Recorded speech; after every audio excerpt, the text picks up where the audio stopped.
Welcome to Love to See It, a podcast about bombshells entering the villa and following your fanny flutters. Today we're chatting with New York Magazine features writer Rebecca Jennings, who is also the author of the new book, Be the Bombshell, What Love Island Teaches Us About Dating, which is really perfect timing for us because we will be covering Love Island for the first time ever on Love to See It this summer.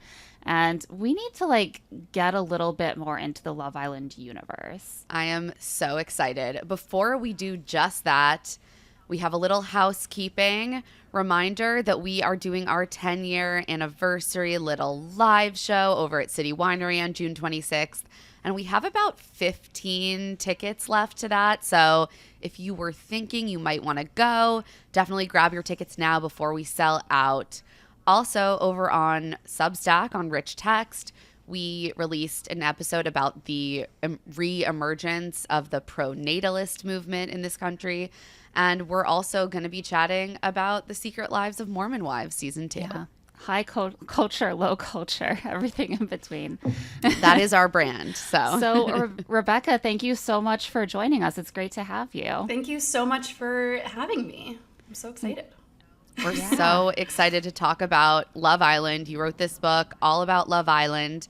So we have to ask you, when did you start watching Love Island? And what about the show oh my gosh. I started watching Love Island, I think, when I finished my rewatch of either Vanderpump Rules or Roni, which I do every few years just to keep it fresh in the brain. And someone told me that Love Island season 3, the UK version, was the greatest season of television they had ever seen in their lives. And it was. It was the best thing I've ever seen. It was 50 hours of television, not a moment wasted. And then I moved on to season 5, which is when we get Maura Higgins, arguably, and Molly May, 2 of the biggest stars to ever come out of that show. And I think there's a magic in those seasons that you can tell when a certain reality show hits its stride, say Summer House season 3 or Vanderpump Rules season 1. It didn't take any time to hit its stride, but a lot of reality TV, they wasted no time. Yeah, early seasons of The Bachelor, you're just hasn't quite gotten there yet, but then when it does, it's just complete magic. And so there are a couple of seasons of Love Island where I'm this is reality TV magic. And I just, as a reality TV connoisseur, I was yes, this is 5 stars. For anyone who might be listening who has not seen Love Island, can you kind of lay out the vibes and the structure of the show? If you are a little bit averse to reality TV game shows or dating shows, I think this might be a good starting point, because basically you take these very hot people that are always in bikinis, always wearing bikinis, never a moment where they're not, and they have to they put 6 in a house, 6 women in a house and 6 men in a house in this villa in Mallorca, and the women are standing in a row, and as the men come out one by one, the women step forward if they're interested. And of course there's times when no one is interested, and that's just sad and good, I guess. But the kind of mechanism of the show is that they have to couple up with each other, and coupling up means you also have to share a bed with each other. And there's all these challenges where they have to make out with everyone. It's very, very raunchy. And I think if you're used to The Bachelor, where it's I love my family. Family is so important to me. I love that. Those are the kind of questions conversations they're having there. On Love Island, it's what's your favorite sex position? Okay, get in it right now and simulate sex with a stranger. And so it's really fun. It's a lot less prudish than I think a lot of American dating shows are.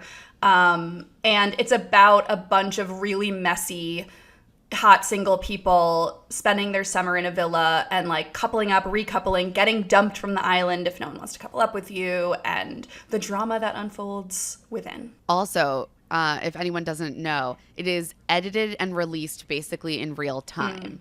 So there is not a lag in between filming and what we are actually watching.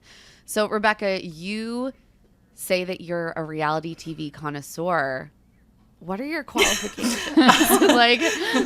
What other shows have you watched and been into, and kind of what sets Love Island apart from those shows? I feel like you started to get into that a little bit with the prudishness or the lack thereof. Yeah, I mean, I think I'm much more of a Bravo head than anything else. I think The Real Housewives of New York is the greatest television drama and comedy, really. It's kind of both, that's ever existed.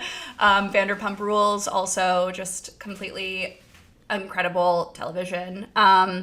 So my qualifications are, I have like a mom and a sister, and we love to like watch TV together, and like we watched like TLC growing up, and like those really nasty like Toddlers and Tiaras 4 Weddings, like when reality TV was a little bit like nastier. I haven't thought about 4 Weddings in a long time, but I used to think about it a lot.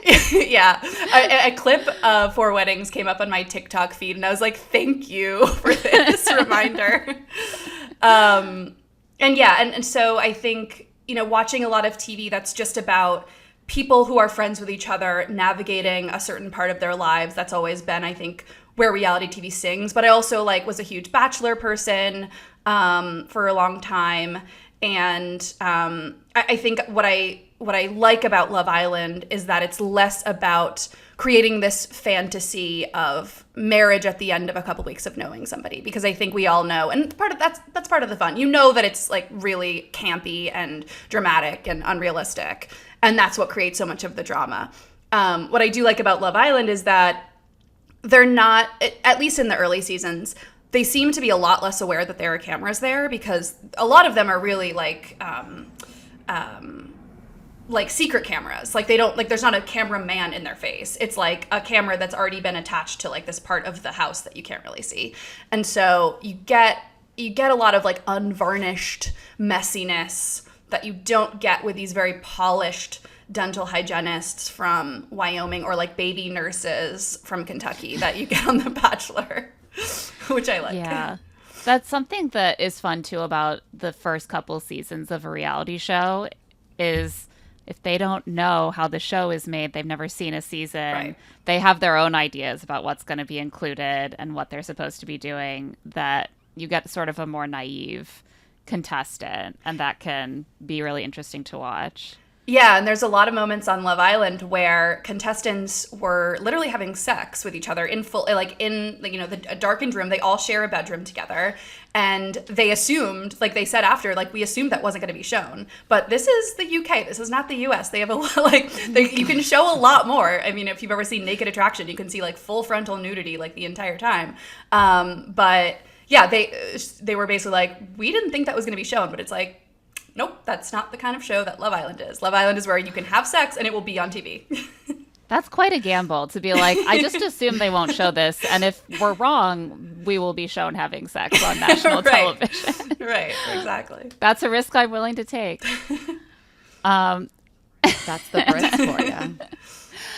So to you, this seems like a more realistic portrayal of modern dating. Is it partly just like the comedy as well, or is it just the rawness and the fact that these people are not trying to pretend that they're ready to speed run into marriage in like 3 weeks?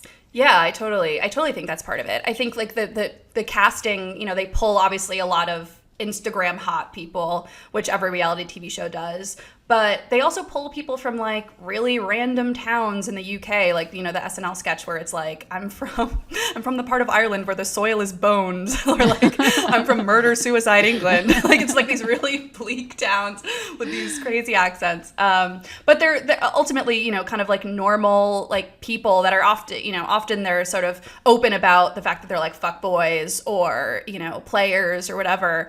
But you still get the sense that these are people that are frustrated with modern dating. Like they're people that are, you know, in their own communities, probably going to the same bars, being like, why can't I find someone who's just like cool and normal?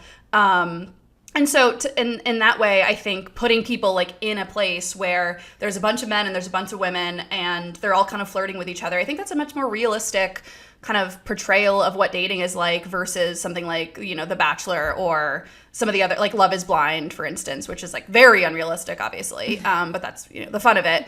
But to me, it's like the Love Island villa is sort of like this microcosm of what, you know, real dating is like.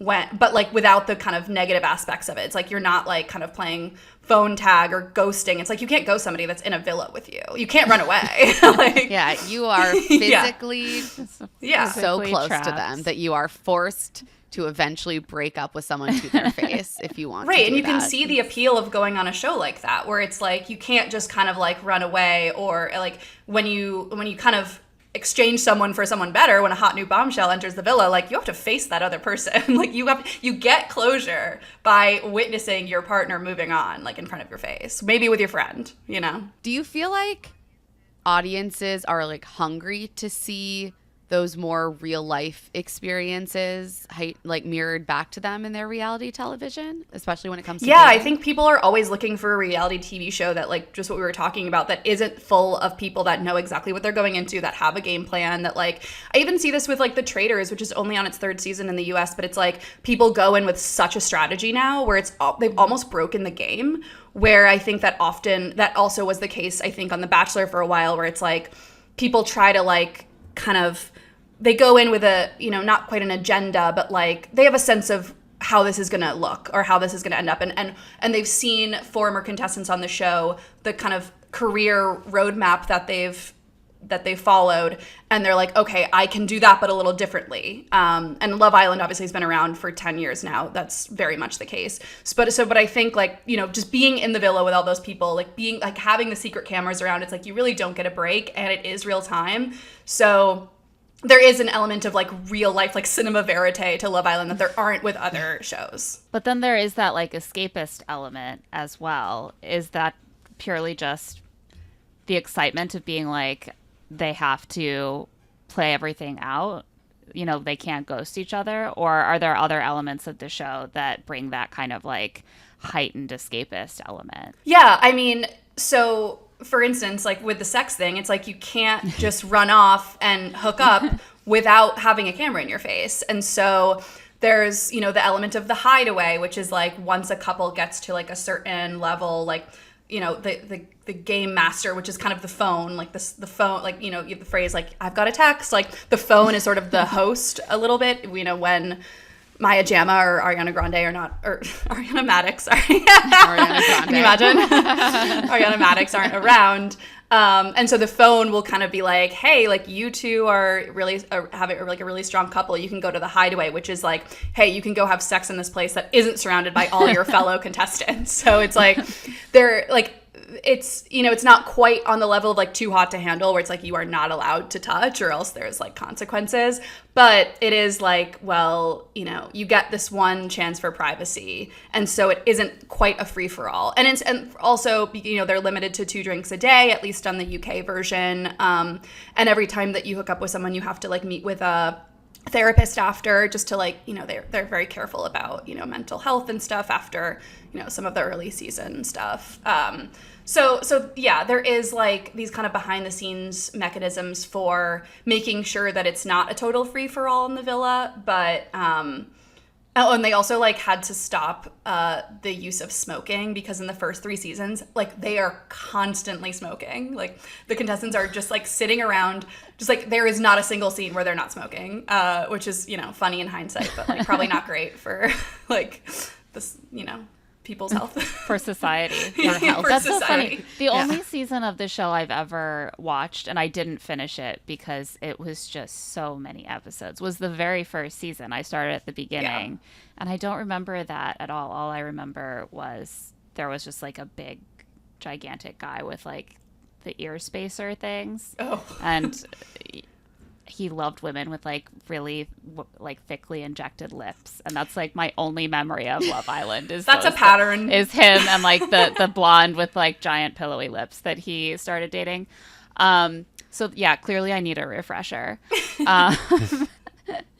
So we have always like tried to look at reality dating shows on this podcast largely through the lens of trying to like pick up on the weird messages they're sending us as audiences about like love and dating.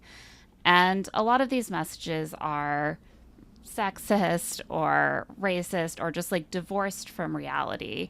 And I'm curious what you think are the weirdest messages that Love Island sends to its audience specifically. Oh God. I mean, I think Love Island sends this message that like life should be like, this is what life should be. This is living at the villa is living like the good life. Again, you are always in a swimsuit. You kind of have nothing to do all day, and you are surrounded by really hot people. But, you know, as you watch it, obviously, it's like, this is more like the Stanford prison experiment. Like, it's like, they can't leave. They don't have phones. They can't, like, again, I think part of the smoking thing was because they were so bored. Like, they seem so bored all the time, which is why, you know, when you do get drama, it's like, these are people that have been cooped up. Like, it kind of explodes. Even without, like, you know, heavy drinking, you still get kind of maximum drama. That, like, I think it's a similar thing on The Bachelor, where these are women that have been, you know, quarantined for weeks, and all they've heard is how great this guy is, that they barely know, and that they have met a couple times, and that they're now supposedly like desperate to marry. I think Love Island is like, you know, this fantasy of, you know, hey, you're with all your friends and you're with all these hot people and you can like hang out all the time and get to know people really well, but it's like, okay, like that, maybe I don't want that. And I think, you know, the kind of the message that I think audiences have taken from this is like, you know, if you go on Love Island and you have a good performance, you can leave and, you know, have the career of a Molly May or a Maura Higgins, or the many women, and mostly women, who have been on that show and kind of come off as a little bit like girl power, like, you know, I went on this dating show, but really, like, I'm the star, and like, you know, I'm rich now, so. Like, similar to a lot of dating shows, right? Yeah, I was going to say that seems like an across-the-board path for so many reality shows. This dating show is actually a one-way expressway to actually financial success and career success. Yeah. Right. And empowerment. Yeah, sure. Some of that, too. But I think, like, Love Island is obviously, like, a lot more explicit about its focus on looks too, because, you know, they are asking people right off the bat, being like, so who's your type? Like, what are you into? And by type, they mean what color hair does the person that you are into have? Yeah, the kinds of women. The types of women. As Claire and I often discuss, there's 3 types of women: brunette, blonde, and redhead. See, redhead almost never gets mentioned on Love Island, which is weird. But we've been watching Farmer Wants a Wife, and of course, the 3 types of women in American farm country are blonde, redhead, and brunette. That's so those funny. are the Farmer Wants a Wife is really sticking with me right now. I think there might be I think the third, instead of redhead on Love Island, is alternative. Like, if you're, like, kind of alt. Yeah. Like, no, that's so true. My type, she's got tattoos. Yeah. And that's just, does she have tattoos? Yes. Yeah. Or, like, does he have tattoos? It's like, and every single one of the women will say. The 3 types of women: blonde, brunette, yeah. tattooed. Yes. Correct. And all of the women, without a doubt, will say tall, dark, and handsome. And yeah, there's definitely some real racial politics that are really messy on Love Island that, you know, have been explored heavily, that are really uncomfortable, because so much of it is like, well, if your type is blonde, there's, you know, on the off chance that there will be a black woman standing in front of you on the first set, and it took the show like 4 seasons to have like an immediate like main black cast member who's a woman, like, they will be the one left, and it's like that's a pattern that happens over and over and over on that show. Yeah, there is that element where it's like, yeah, we know you're looking for someone who's like white but tanned, like has fake teeth, probably doesn't have tattoos, and is either blonde or brunette, and who has big boobs, and who has and so it's like a very specific look that show tells us is like what you're supposed to be as a hot girl, and it hasn't super veered farther than that in the 10 years that it's been on. I thought it was interesting also that you pointed out that the women never want a blonde man. Never. And the ways that like desirability are both like gendered and raced through that, I think is fascinating. Like, we associate blondness with femininity and like childlikeness and whiteness, and we associate masculinity more with being like, obviously blonde is a hair color that's more common to have when you're a baby, as well as if you're white. And then with men, we associate that with being older, with being dominant, with maybe being not necessarily white. And that is really like, it's not explicitly touched on. They're always just like, oh, I just love blonde hair. But there's so much that's bound up in that that plays out in so many subtle ways throughout these shows. Right. You can't just be like, well, you're a bad person if you don't like, you know, desirability politics are obviously very complicated. But like when you see that over and over again, obviously it's sending a clear message. Like, you know, this is what a hot girl looks like. This is what a hot guy looks like. And it's like, I mean, I see this with my own friends. Like my friends are like, blonde men are evil. I'm like, I can't like say you're wrong.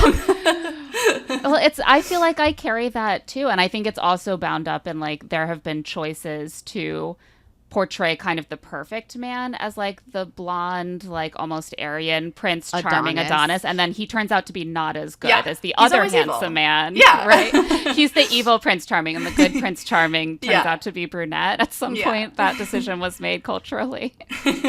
It's also, I feel like there is like an element of blondness in men that is seen as neutered. Maybe it's like the Ken doll of it all, which I feel like especially, I don't know, for many generations of girls, like the Ken was one of the first like male figures that we were very aware of. Well, it's also like it's because that's safe. And I think like my theory on, not to veer too hard left, but on Aragorn versus Legolas, like girls like Legolas. He's blonde, he's safe, he's you know, he's nice, he's neutered. Women like Aragorn. He's brunette. He's. Do you know what I'm talking about from Lord of the Rings? Okay.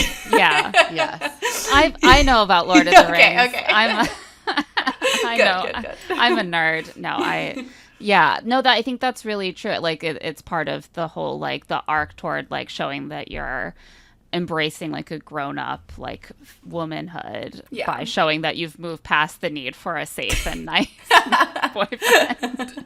Now you can have a dangerous one. Exactly. And the fact that that is associated with being brunette is also, I know, it's not good. It's not good.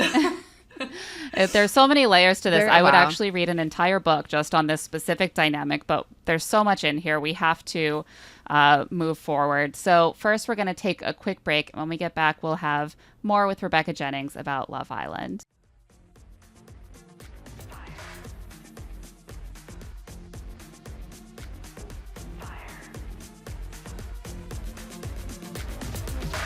Can you keep up? I like love it. And we are back.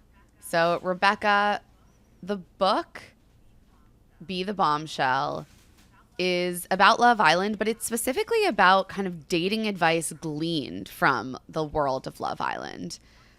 We're curious what made you sort of have the light bulb moment that this show could be viewed as a resource for people who are in the dating market. Well, let me be clear. This was not my idea. I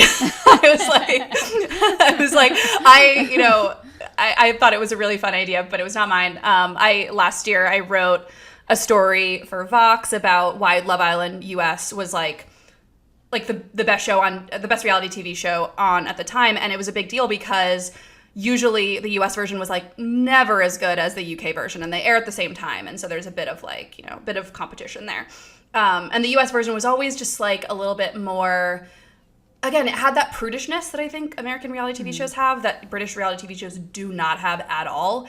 And like there's a fear of getting too messy, of not coming off as like a girl's girl, that like in the UK they'll be like, you slut, like, you know, like they'll be really mean to each other in a way that's very entertaining. But I think, so I'd written about that, and then my editors from Simon & Schuster emailed me being like, would you want to write a book about Love Island? And I was like, yeah, sure. Like, you know, like an investigative piece on like behind the scenes of the show. And they're like, no, a dating advice book. And I was like, okay. But yeah, sure. I was like, sure. But at the same time, like, I do get why this show feels more real to people than other dating shows, and feels more like has kind of tangible takeaways, because you are seeing people that like don't have a camera in their face. They're sort of just like sitting on the couch, bored as hell, talking to each other, making conversation in a way that like the kind of conversations you have on like a first date when you like it just feels so real in this sense. And like you also develop friendships with these people. And so I think it shows some element of like, yes, you need your friends while you're dating. And also like, you know, what if there was a world in which dating didn't have to be so impersonal the way it feels like so often now. It feels very mediated through a screen, and Love Island, you know, basically has no screens except for when you get a text. But your conversations with people are always face to face. They're always like you're never too far from them, and I think a lot of people yearn for that in a way. I think there's a reason why so many people are, you know, joining run clubs now and doing matchmaking services and going to singles nights. Like these are all this all just tells me that like people are really sick of feeling like one person on a screen that's like a swipe away from being in the graveyard, you know? It's interesting because when you say that, I'm thinking about dating rules I would take away from The Bachelor. And it really is such a different format. It's much more modeled on like a romantic narrative than it is on the experience of dating. And so all the rules would be these weird things that don't apply in real life. Like, don't snitch about the intentions of other women that your boyfriend is dating. Yeah. You know, like it's just like those aren't relevant. But like if you have more of a natural, like open dating musical chairs style show, you're going to replicate a lot of the real dynamics that you experience in dating now. I personally really loved the chapter on confidence, even though it's kind of a cliche, because I think a lot of the romantic narratives I was fed growing up were like, she doesn't know she's beautiful and that's why she's beautiful. Like insecurity makes you lovable because you're humble. And the confidence of just like being in a bikini on this TV show and being like, I'm so fit, every man here is going to want to get with me is actually kind of, I was like, that is like a really good demonstration of how that is attractive in real life. Totally. And yeah, like what you said about the musical chairs, I think there's a fantasy of like being able to like see what happens after you've been ghosted. Like you can now see how that like who they moved on with, like how their relationship is different from yours, and sort of seeing like, oh, maybe like, I think it kind of helps with closure a little bit. It's like you see why you didn't work out, and like, oh, that makes me like see a different side to that person that like maybe I don't want to be with them either. I was like, personally, I want everyone who has ever ghosted me to not exist. I mean, same. But like, I'm so curious though. It's like, what about me didn't you like? Like what's wrong with me? Which is that healthy? Probably not. But it's really cool to like be able to see that from someone else's perspective. But yeah, no. I mean, the chapter on. Yeah, I think you're referring to this chapter about how, you know, the contestants are like. Again, the British press is really nasty, and so are internet commenters. And so the women who go on these shows and like, you know, wear swimsuits for millions of people to see, that takes so much confidence. And it also, you know, requires them to be heavily, heavily, heavily criticized by like everyone with a keyboard.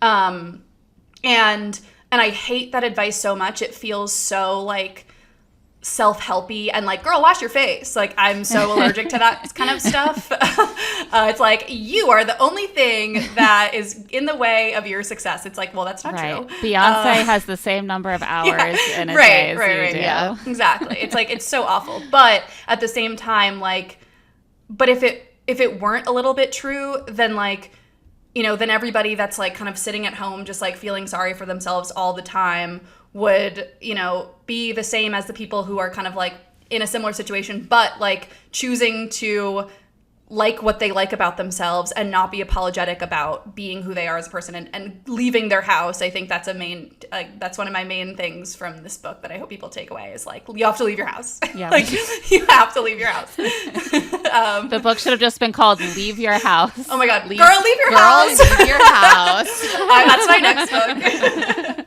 Yeah, you heard it here first. Rebecca is getting into the self-help thrifting space. Give it to me. I'll take $1 million. Yeah. Sure. Yeah, you know, maybe we should all make that pivot. Journalism's looking really bleak. I don't think we have a self-help grifter yet whose main thing is using clips from reality dating shows to teach you lessons. I volunteer. Can do that. I think we teach can us how to innovate. grind through Love Island clips. Okay, so if anyone would like to pay between $500 and $1,000 to come to our forthcoming conference. For a conference? What a discount. It'll be really instructive. Yeah. I'll be front row. No, Okay, you'll great, be great. Yeah. Don't worry. We'll split the profits. Yeah, the opening anecdote that you use is of kind of this famous bombshell entering the mansion and everything just going terribly for her. Yeah, the it's men crazy. are more. Higgins, The right? men are attracted to her, but they say rude things about her. Yeah. They don't end up coupling up with her, even though they're like, oh, I'd like her gift wrapped.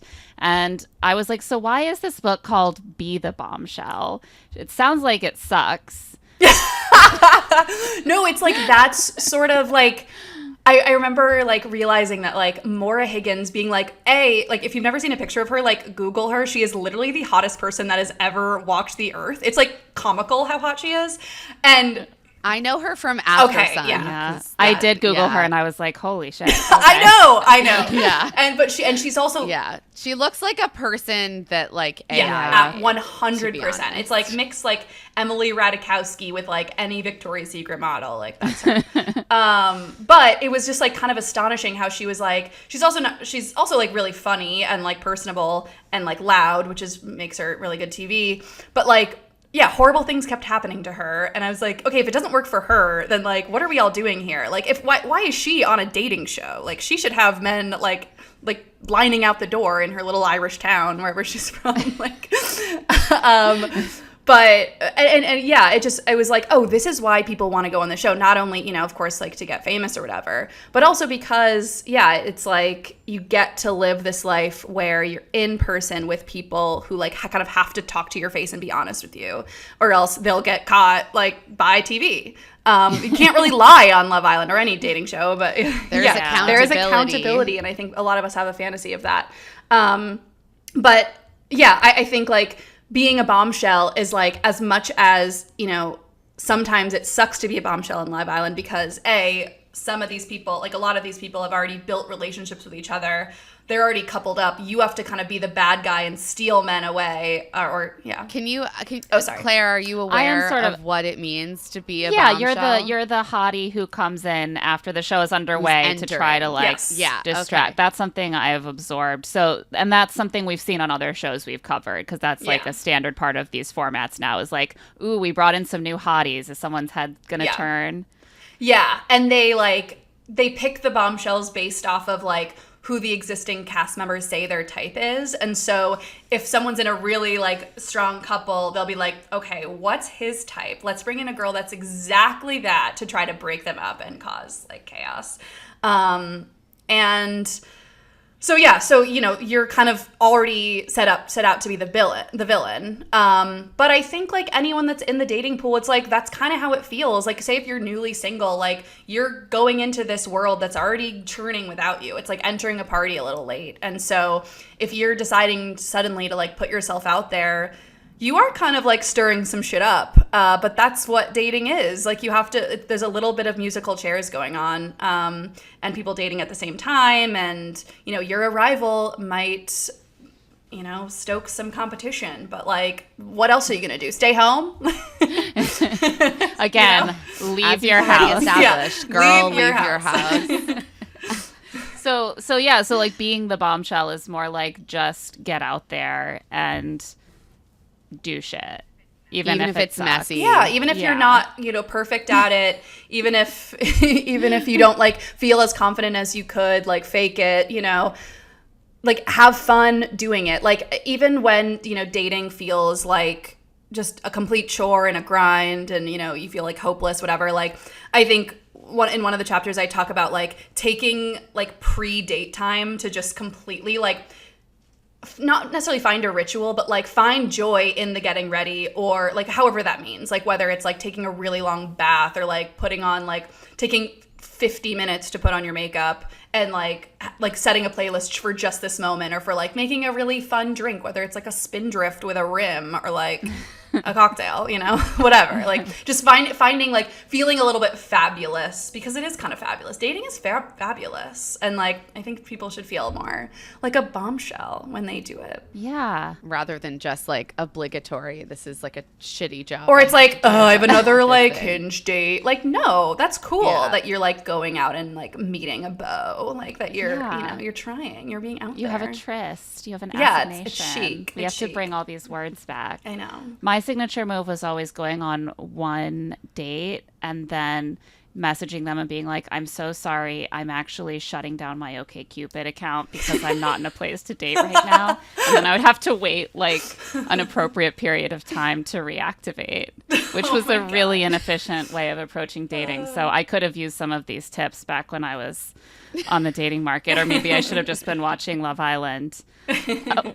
What do you think that people who don't watch Love Island or shows like Love Island are missing out on when it comes to like understanding love and courtship today? Oh my gosh, that's such a good question.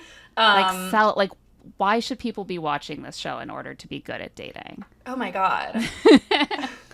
I mean, I think Love Island kind of like shoves in your face, like more than any reality TV show, that it's like dating should ultimately be fun. Like you should be looking like you're having a blast. You should be like talking about like sex and making like it should be flirty. I think like a lot of reality TV shows are very like, okay, so what are your core values? Like Love is Blind is like, I'm a huge Love is Blind fan. Like I love Love is Blind, but it's just so just like job interview. And Love Island isn't necessarily like that. I mean, there's always people that are a little bit more, woo-woo than the typical cast. But I think ultimately, it shows that there's such an element of friendship in the villa, because you get the same amount of time with friends as you do with, one-on-one time with, like, the person you're trying to date. And it just, like, they have parties every night. Like, how, like, it's just, like, there's a lightness to it that I think... Especially, I see my friends in their 30s who are single, like, there's like all right, let's just get down to business. Like, what do you want? What do I want? And, like, I totally get that. That's how I would date if I were single right now. But, like, I think Love Island is, like, no, like, this should be fun. Like, you should be having a blast when you're doing this, because ultimately it's about, like, finding someone that, like, you have fun with. So.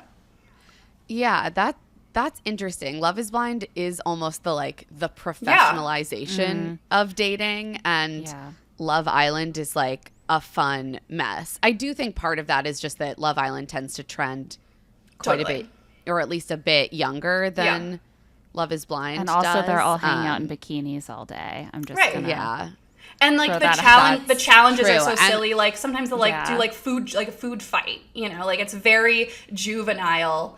But you're right, in a way that can be really fun and healthy, and like that perhaps we lose after years of dating. Yeah, and honestly, like the way that you were talking about like the professionalization of dating, like I would argue like that's kind of what dating already is. It's like, at least the people that I know that are dating, it's like they do approach it like a job interview. And not to say that's a bad quality, but I think there's some element that maybe like we could all learn from the Love Island approach, which is like, what if we dated we were 15, but not like 45? Yeah. Again, we've been watching Farmer Wants a Wife. If you've never watched it, I highly recommend it. Just to get a sense of what's going on out there, because like out there, like you know, in America. But like it takes it to a new level, because the conceit is that they all are looking for someone to come live on their farm with them and be their wife and work with them on the farm. So they'll always be like, well,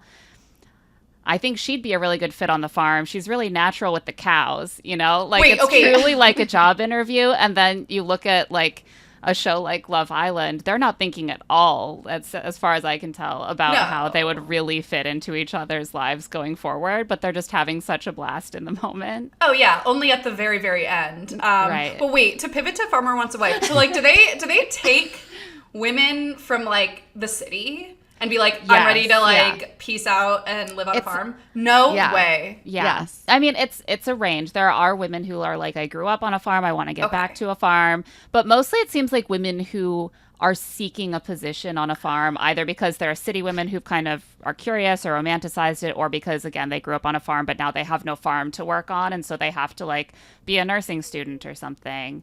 Oh my gosh. And so they're seeking a position on a farm, and the men are seeking like a farmhand who will have his children. Labor. I'm so obsessed with this. Mother and a laborer. Those It's are the ultimate like two main interview qualifications. meets dating show. And also a very strong, very, very strong prudishness I'm on Farmer sure. Wants a Wife. Yeah, I'd say even more so than The more Bachelor. so How than The Christian is Bachelor. it? Like explicitly so? Okay. Quite, Extremely. yeah. There's one couple this season where whenever he was asked what he liked about one of his top contenders, the farmer said her faith and like nothing else. Just like, I really love how strong she is in her faith. And I was like, okay. Are you talking about Jay and Grace. Yeah. So there's Grace. multiple farmers. Yes. 4. Okay. Yes, there's 4 farmers. So you spend time at each of the 4 farms with a handful of women that they bring back. And then there are like group activities. Like they'll all meet in like Texas for a barn dance and they'll all hang out together. Honestly, this season 3, it's good. And we've just seen a screener of my the God. finale. Yeah, No yeah. spoilers, obviously. And like they stick the landing this hell season. yeah. Yeah, 3 so- seasons? Where have I been? Yeah. Oh my God. Yeah, Yeah, It's been a it's also an slow burn. international It's sort of show. like Love Yeah, it's an Island US. It's a spin-off from abroad that has taken some time. To Where get did it? its Where was the legs. original? Like Germany or the Netherlands? Really?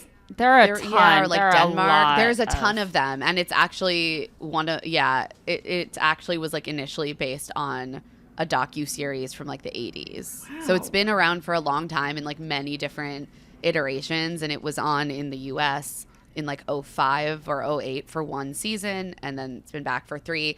But it is this like very, in a way, Farmer Wants a Wife and Love Island are like oddly both very indicative of the moment that we're in. Like Love Island to me feels like a really like an antidote, but also like a product of the app dating age. And Farmer Wants a Wife is very much a product of like the rise of the trad wife. Totally. And that fantasy, and like both in like this country are happening at the same time. And that sort of brings me to something else we wanted to talk about, which is that you touch on the fact that recent seasons of Love Island have kind of illuminated the widening political polarization between straight men and straight women, which we've also seen play out on like the most recent season of Love is Blind. How do you think, or like how and why do you think we are seeing this play out on dating shows? And how do you feel like audiences are responding to seeing that reality reflected? Yeah, I mean, I remember the first time they talked about politics on Love Island UK, which was in series 3, I think. And I think this was post-Brexit. But you get Camilla, who's like, she like works in politics. Her job is, she's like, you know, this, not the kind of person you would think to go on Love Island, but her job is to like dismantle like landmines or in like war-torn areas, which is like very cool. She like definitely hooked up with Prince Harry at one point. Like she's like in that world. And yeah. Wow. Very posh. And she has to like, she's in a conversation with this guy Johnny, and he's talking about how like he would never let a woman pay on a date, and she's like, why? Like why? Just like why wouldn't you do that? And he's like, well, I would, you know, never. She's like, oh, you're a feminist, aren't you? And she's like, well, yeah, I think we should all be. Like very calm, and like, you know, you as a viewer, you know where this is going. And he's like, well, I think women have already achieved equality in the UK. And so she kind of like calmly explains to him that, you know, not necessarily, like maybe no. And he, you know, it does not go well. But anyway, like, I think that was such a turning point. And like, you know, Love Island is not one of those shows where you're going to get a ton of those kind of conversations, but I have seen it in a lot more dating shows lately, especially Love is Blind. I don't watch The Bachelor as much anymore, but I imagine like it's kind of either goes relatively spoken, like made like kind of explicit, but yeah, I think there's no way to do a dating show now that like doesn't touch on that, because I think that's like kind of the number one deal breaker for so many women. It's like, what would happen if I get pregnant and I don't want to keep it? Like, is that like that's such a core values thing that's like, I think, you know, in this definitely post-Trump, definitely post-Me Too, like, these are really, really, really fundamental things. And I think it's so interesting that, like, a lot of conservative men find it weird that, like, liberal women won't date them. And it's like, well, this actually is a lot more immediate and, like, tangible. It's not one of those things where, like, you know, pre-Dobbs, like, this is sort of like a theoretical question, because you will always have the right to do that. Now, not necessarily the case, like, depending on what state you live in. And so, like, these questions are so much more immediate for voters and daters. Sorry, not voters. Both. Yeah, both. Hopefully they're both. Yeah, hopefully they're both. And so to not show it on TV, I think we would be missing so much. Like, there would just be, it's almost like a breaking of the fourth wall, in the sense where it's like, at a certain point you just have to talk about it, or else it just doesn't seem real anymore. It feels too much like a fantasy. So I think it's been really interesting to watch. And I think what we're gonna see, unfortunately, is that a lot of these dating shows will either be like, this is the dating show for Republicans and this is the dating show for left-leaning people. And because I see the way that, like, Sarah, for instance, was, like, treated after her, like, Love is Blind, because she basically broke up with someone because he didn't support Black Lives Matter. And, you know, the comments were just like, she's, like, annoying woke, like, get politics out of the show. And so I think, like, as we go forward, I feel like Farmer Wants a Wife is probably a good example of where we're headed. It's like, this is the dating show you go on if you're looking for, like, a conservative man, and Love is Blind is maybe a show, or whatever is a show where you go on if you're, like, looking for someone who's not, like, a Trump voter or something. Yeah. Yeah, like a political polarization of shows, not just of, like, gender. Because that's what's happening to everything. You know, it's like everything's, right. It's like the kind of books you read, like the podcasts you listen to, like, everything is so polarized like that. I think it's a matter of time before, like, I mean, I think it already is happening a little bit, but yeah. Which is, I think, too bad in a way, but also just, like, kind of natural. Well, that's why we're doing the good work of watching the Republican dating show. We're willing to watch all the shows and maybe attract some listeners who are not totally clear on what our political stances are. Great. So we're getting some interesting emails these days. But yeah, I think it's interesting that you mentioned the Love is Blind conversation. We still have people arguing in the comments of our recap clip about those conversations between Virginia and Devin and Sarah and Ben, still arguing about whether it's okay for women to have this position on who they date. And God forbid a woman has a position on who she dates. God forbid.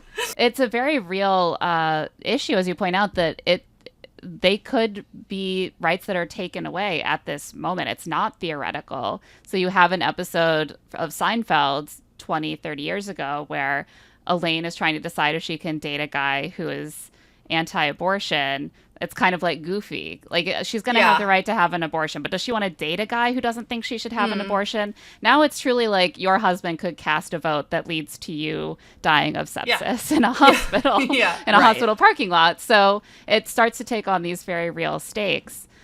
I think you're right that we're headed towards seeing the shows separate in that way. And we've been watching The Bachelor try to straddle that very unevenly for the last, like, decade almost. Decade. And it's really hard to maintain that, like, monocultural dating show position that straddles the political spectrum at a moment like this. And they have made a lot of fumbles and are still trying to kind of keep politics out of the conversation, but it's just so difficult. It seeps out. Like, you find out that they were talking about it in fantasy suites privately, and then that's why they suddenly broke up, and no one understood why. Like, it just seeps out because they're trying to repress it. Yeah, no, I totally forgot about fantasy suites. You really brought me back to, like, my big Bachelor phase. But yeah, I think when that's such a deal breaker for people, how can you go on a show not knowing who the Bachelor will be, and yet still being as excited once you find out who it is, when, like, you're like, oh, I don't think this person is, like, aligned with me on the most basic level. So I think that probably presents a huge casting challenge for any of these shows, but especially one like that where it's supposed to be like, this is the dating show. This is the perfect guy. And there's only one option. Yeah, and it's like, and you're also like, so much of that show revolves around like keeping the bachelor, the bachelorette, like living in this like halo of like perfection and convincing that, 20 people should want to marry this person. Like, that's hard to do. Yeah. Yeah. I mean, that's also why I think we've seen seasons where they end up taking the tack of where the lead is like ultimately the villain. I think that they've discovered that they can't always, or it doesn't always behoove them from like a drama and ratings perspective to like protect the lead. So they kind of, they're toggling back and forth on in many directions. On that note, we're going to take a quick break. And when we get back, the rest of our conversation with Rebecca Jennings.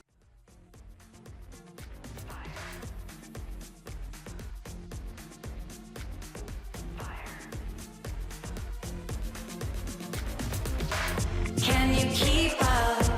I love it. And we're back. So another element that you address in your book, and we've touched on it before in this conversation, but I wanted to dig in a little bit, is what it looks like to go on one of these shows when you are not like a conventionally hot, super skinny white person, and the ways that like racism and fat phobia can kind of pop up and derail contestants' experiences. Like you write a little bit about Kaz and Liberty, two of the contestants on one of the season 7, I think. 7 or 6. Yeah. Of I don't know, Love Island UK, and the friendship they develop, but also the challenges they have when it comes to making love connections. And as you write about, like, that is something that happens in the real world. But also, like, when we're talking about a dating show, something we often wonder about is how you can, like, be inclusive without really exposing contestants to a lot of really public and vicious, like, bigotry and cruelty. And I'm curious, like, if there's anything that you've seen about how Love Island that has depicted these challenges, that has maybe can teach us anything, either positively or negatively, about how to show what it's like to actually be dating as someone who doesn't fit like the white, like skinny sort of societal conception of what a ideal person looks like.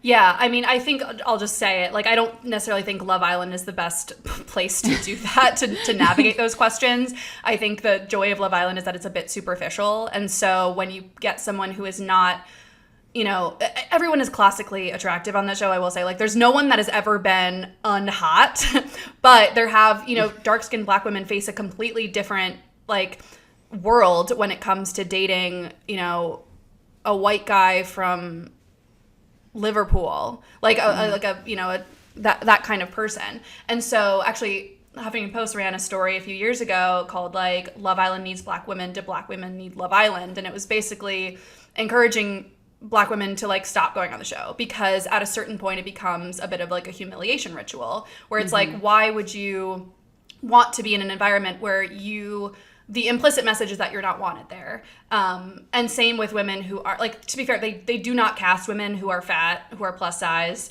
They have had women who are, like, slightly bigger than the others, and they are completely ridiculed by audiences. Not usually, by the fellow contestants, thankfully, but meanwhile, like, the Black women on that show have been subject to, like, microaggressions from their cast members. One woman was told that her name was too difficult to pronounce, and so the other contestant was just like, I'm just gonna call you like something else, and it was just like, no, that's my name. Her name is Yewande. And it was just like audiences were frustrated that the Black women weren't getting as much screen time as certain other people, and the way that audiences reacted when one person like yelled, like when a white woman yelled, it was like she was just misunderstood, and then when a Black woman yelled, it was like she was being aggressive or something. And so at a certain point it's like, why would you want to be in that environment where it's like designed for a very specific type of person, and And it's hard for anybody, for any contestant, no matter what they look like, to be on Love Island, to get that amount of attention. But especially if you don't fit into like the existing archetype of someone who like quote unquote succeeds on that show. So yeah, I don't know if Love Island is the answer to any of these things. And I think that's a much more, you know, layered conversation around like how that casting has to figure out like how inclusive can we be without subjecting people to humiliation in front of millions of people. That's luckily I don't get paid enough to deal with those questions because I'm not a producer on a hugely popular reality TV show. Do you feel like these dynamics play out similarly on the UK and the US version? Because I feel the only season of Love Island that I have like really watched all the way through is the most recent season of Love Island USA. And obviously the breakout stars of that season, two of them are Black women. You know, there's one dark-skinned Black couple who was Cordell and Serena. They won the season. They are two of the biggest breakout stars. Janae was one of the other breakout stars, also a dark-skinned Black woman, who I do think we saw face some microaggressions and some of that like humiliation ritual, at least for a period of time on the season, but ultimately left the season triumphant with a partner who she is still with.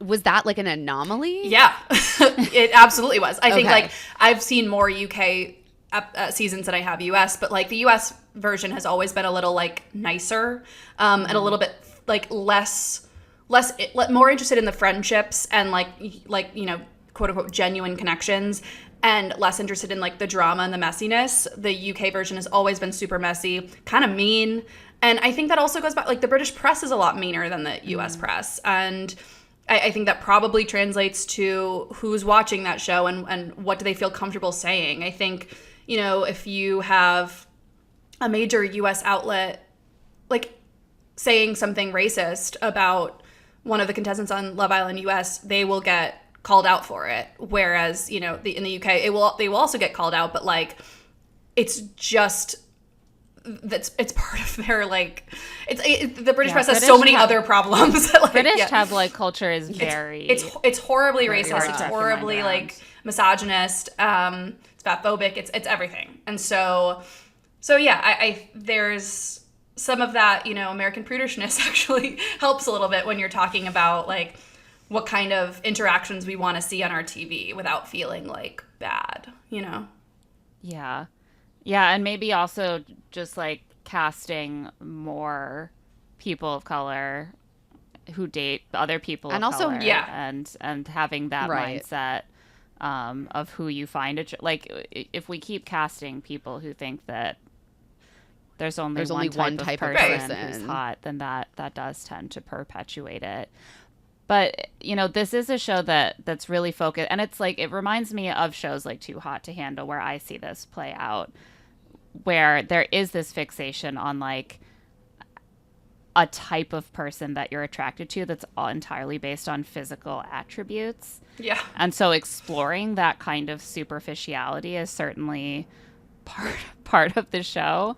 But I obviously I don't think any of us are excited to valorize that kind of superficiality in dating, where you're just like, I need to go find the skinniest, biggest boobed blonde woman because that's my type, and that's what is like a prize, and that's what will make me look good, and so that's what I'm going to look for. But that's like the attitude that is being explored in its contestants. And I mean, that's kind of the thing. It's like, where's the line between like entertainment and like valorization? Because that is obviously the way a lot of people date, especially a lot of people that are 25 and kind of dumb, like that are like that like go on these kind of shows. And so I think what I actually like watching about it is that there's such a lack of pretense. I think like a lot of people date where they like say they don't, you know, want the skinniest, biggest boob blonde, but that is kind of what they're looking for. And at the very least, you sort of get to know this person who, you know, may be very superficial, but like at least makes for decent TV, or is developing, you know, like I'm thinking of like Chris and Kem from season 3 of Love Island, where they're just like they're just such bros, but they have developed this like very entertaining bromance with each other. And I think we saw that last season on Love Island US with Aaron and Rob, who like just two dum-dums that are like just really fun to watch. And yeah, like Aaron is out for a girl that looks exactly like Kayla, and Rob is just like out for something. I don't know. But yeah, so as much as these people are often very superficial, not necessarily the kindest or the wokest people, but there is a truth to it that sometimes can veer into the sympathetic or the empathetic, at least. Yeah. Something else that I wanted to touch on that you write about in the book is the way that these reality TV couples have this like pipeline straight to being influencer couples, where they sort of continue to do the same performance for the same reward, which is like, I will show you a perfect couple and you will give me money. And so this is all like an ecosystem in which love is really a performance that is geared towards convincing other people that you are in love. And the fact that it has this like voting and cash prize structure is so different from a show like Love is Blind or The Bachelor, where it really only matters if the two of you think you're in love. And sometimes the audience hates the people that like The Bachelor chooses, and it doesn't matter. They still get to choose them. So I'm curious, like, does this kind of structure, this format, reinforce this idea of like love being a performance that we do for other people more so than like preceding and like, or I guess reality show formats that preceded it and are also alongside it? Yeah, I definitely think, especially in the late game of Love Island, which is like 50 hours in, like when you're getting to the point where, you know, the 50,000 pound prize is in sight, you really start, like, by that point, you know, the goal is that you can, as these people are very obviously trying to perform for the public, that you as a viewer can see through it. And I think that's kind of like the meta game that I think a lot of, you know, of us like to play, where it's like, who's doing this? Who's like, you know, here for the right reasons, or like, but the right reasons are obviously a lot sillier and less, you know, deep than they are on something like The Bachelor, where you're supposed to get married at the end. But it's sort of like, can you predict who is going to last beyond, you know, the show? And that's ultimately who you are supposed to vote for, or who has the best journey, I think, is like, that's a big part of it. It's like starting out, like, you know, you kept going bust on, you know, all the bombshells that came in, like nothing worked out. And then finally, you know, you found someone who like you make a really good pair with. And I will say, I mean, Love Island has produced several marriages with kids. It's not like it doesn't, you know, work, quote unquote, but like there is obviously like a part of it that's like, okay, who is, like, part of this is obviously like trying to convince the public that you're in love and that this will last. But, you know, in order to do a convincing performance, that's pretty hard to do. So you know, not everyone can do that. It reminds me of sort of the appeal that people talk about with Donald Trump, or like that idea of like they're full of shit, but they're kind of open about that. Yeah. Like they're a fake, but that's just who they really are. Like the idea that you're kind of being upfront and explicit about the fact that your goal is to convince everyone that you're the best couple feels more honest than a show like The Bachelor, where of course they do want to come off and have a ton of followers and be an influencer couple, but they have to hide that. It's not about that. So like something about that motivation being made explicit in the format of the show might feel refreshingly honest. Yeah, and there's something interesting that happens. Like, if there's Love Island All Stars. There's a couple seasons of that where like they bring people back, and sometimes they bring exes back. And, you know, one of the biggest, you know, things you can say about, like, the biggest insults you could say is that, like, that they were doing it for the cameras, which is kind of campy and funny, because it's like, okay, what are we doing here? We're all doing this for the cameras, like. But, you know, that's kind of, it's the same way you would say, like, you're not here for the right reasons on The Bachelor. It's like, that's, the worst possible thing. It's like, you all signed up for a reality show. Like, like, what reason do you think you're here for? Right. So, like, the right reasons on The Bachelor is usually an accusation that's like, you are faking it to the lead. Yeah. And doing it for the cameras you're faking it to the audience. Totally. Yeah. Exactly. Yeah. So it's almost like there are two different presumed, like, primary audiences that deserve your honesty. Right. Right. It's like, And on Love Island, it's us. yeah. And I appreciate that. Yeah, thank you. I am the most important. So I also thought that it was interesting that, you write about how many contestants come off these shows with, like, basically a bunch of friends, maybe a partner, a new career, like, all of these things. It's basically not even a dating show if you look at it holistically. Yeah. Should we be thinking about it more as a show that's just, like, about life? Like, they're just doing everything. You're so right. No, there's a quote from Aaron from last season of Love Island US where he's like, "It's not fucking Friendship Island. It's not fucking Friendship Island." And it's like, yes, it is, it's Aaron. like, it kind of is. Like, those are always the most memorable relationships of the show. Like, as much as, there have been successful Love Island marriages, whatever, there have been way, way, way more, like, really sweet friendships, especially among the guys, because it is kind of cool to see, like, these really dumb bros fall, like, in love with each other, basically. But it also was really nice to see, like, girl groups form and, like, sisterhood form. Yeah, the PPG, like, they're so fun to watch. Like, more fun than, watching a boring date with two people that are, like, kind of into each other. Like, that's more fun to watch.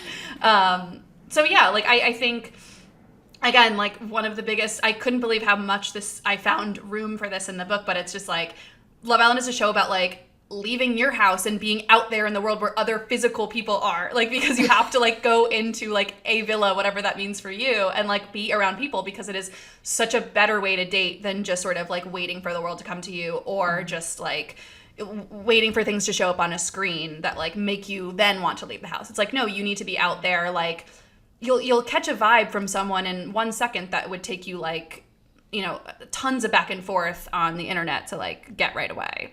And so, yeah, Love Island is a show about life. I love the way you phrase that. It's a show about everything. Life It should Island. be everything. Life Island. Everything at Life It's Island. a show about grinding in Yeah, everything. exactly. Showing up, doing the work. They're hustling. They are hustling Yeah. for love. They're hustling for money. They're hustling for friendship. And it's beautiful. So before we wrap up, I want to talk about last season of Love Island USA. Again, this is my entry point into the Love Island world, and I was just absolutely gripped by last season. And it seemed like I wasn't the only one. Like, it really very much felt like Love Island USA broke through for an American audience in a way that it hadn't before. What do you think it was about that season that, like, allowed it to become really, like, truly water cooler conversation in a way that I hadn't seen a reality dating show become in a very long time? I was, like, so shocked at how well that season did. And then once I started, because I'd heard how good it was, and I started watching, I was like, oh my God, I'm gripped. And the first moment that I was like, oh hell yeah, was when Cordell was like, Serena's like, so what's, like, your goal in life? She's like, I'd like to do SpawnCon for Cheez-Its. I'm like, yes, give it to me. Wait, okay. Yeah. And he did. And he did. And I they just won. understood They so won the many season. references They're still suddenly. together. Oh, yes. You might have seen People being like, Cordell. and the Cheez-It sponsorship. I'm like, what are you talking about? Oh yeah, I think It was his greatest life goal. I mean, she did get the ick from it for an amount of time. Fair. That's But fair. they moved past it, and now he does do SpawnCon Yeah. for Cheez-Its. So it's It's really so beautiful. And I think, so you had like that kind of humor, and you had, I think the PPG was really relatable for people who are, like, finding this friendship really fun to watch. And Leah, I think, who constantly was, like, demanding more of her partner, and also, like, wanting to be sweet, but also just, like, kind of, like, is so frustrated by what she was getting. And I think that was so relatable to people that are dating, that are just like, why can't you be a little bit better? Like, and Kaylor, who is, like, such a hard on her sleeve person that, like, was just ready to jump in right away. And I think if you've ever been there, or like you used to be like that and then you've kind of grown up, I think there was something very like, oh, sweetie, like you'll learn soon. And I think she did. Like I think by the end of the season she did learn that, you know, maybe trusting a charismatic person right away isn't always the best. And she like would cry a lot and, you know, again, constantly being disappointed by these men. And then at the same time you had Rob, who was just like so funny, like without really trying to be funny. He's a professional snake handler. And I think he was on a previous season that I didn't watch, but yes, he was, I think, at Casa. Oh, okay, yeah, one of the on season 5. And clearly they saw star potential, and they were right. So yeah, I think there was just such an element of relatability and charisma in these casting choices that it was like magic. It was like a really good season of Love Island UK, which is kind of the biggest compliment I can give a reality show. The annoying thing about this is that like I missed it, and now when am I gonna have like 35 hours to go, or 50? I don't even know. It's 50. I know, I'm so sorry. I barely have time to keep up with my life as it is. I'm like, I'm never gonna watch this show, but it sounds like it was a great season, so It really well, you have this summer, so. I know. I'm really hoping that this is another knockout season. I know. They have to like continue the streak. What are you hoping to see on this season of Love Island USA? And will you be watching the US version this summer? Absolutely Rebecca? Be watching Love Island US. I think I interviewed the producer actually last summer, and he was just like, it clearly like they were hitting their stride. I think now after like such a hit season, they like know what makes a good show, a good cast. And so yeah, I have really high hopes. I would love to see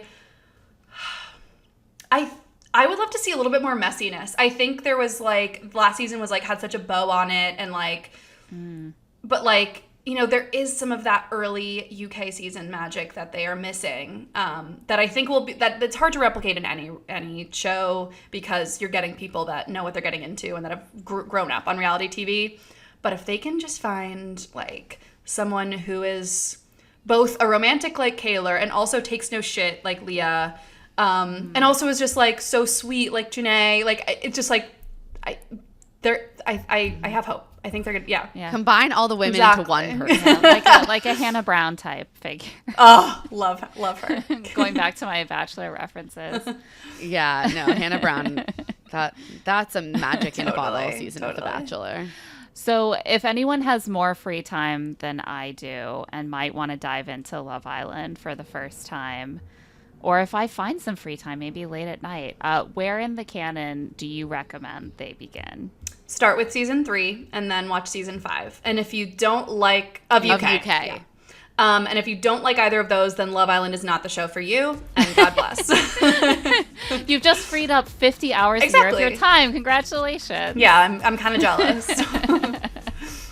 That's amazing. And before we let you go, do you want to tell the people a little bit about your book, where they can find it, and where they can find you on the internet? Yeah, you can pick up the book anywhere books are sold on May 27th. And you can find me online at Rebexa with 4 X's on Instagram and Twitter, and on New York Magazine. Amazing. Yeah, so everyone be sure to check that all out, all of Rebecca's incredible work.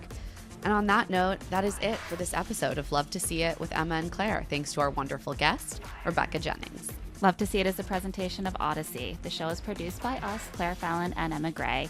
This episode was edited by Ren Woods. Our theme music is by Tamar Haviv, and our art is by Aaron Nestor. If you like our show, remember to follow us, rate us 5 stars, leave a review, and of course, spread the word to all of your friends about Love to See It. If you want to get in touch, you can email us at claireandemmapod@gmail.com. You can also find us on TikTok at Love to See It Pod and on Instagram at claireandemmapod. And you can find our newsletter Rich Text on Substack at claireandemma.substack.com. I'm also on Blue Sky at Emma Gray and on Instagram at EmmaLadyRose. And I'm at Claire E. Fallon. Special thanks to the team at Odyssey: Eric Donnelly, Aaron Constantino, Kate Rose, Moira Curran, Melissa Wester, Carly Snyder, and Hillary Shub. We'll be back soon.